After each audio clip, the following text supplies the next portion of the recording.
بسم الله الرحمن الرحيم يا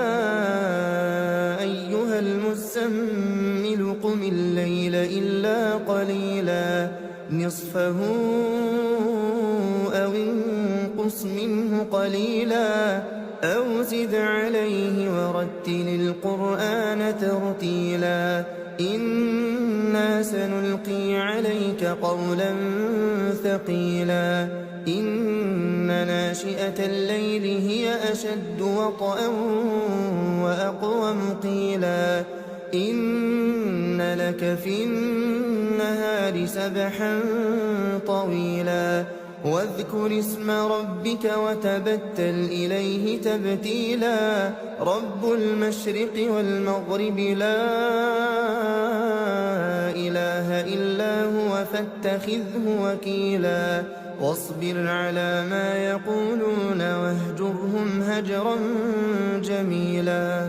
وذرني والمكذبين أولي النعمة ومهلهم قليلا إن لدينا أنكالا وجحيما وطعاما ذا غصة وعذابا أليما يوم ترجف الأرض والجبال وكانت الجبال كثيبا مهيلا إنا أرسلنا إليكم رسولا شاهدا عليكم كما أرسلنا إلى فرعون رسولا فعصى فرعون الرسول فأخذناه أخذا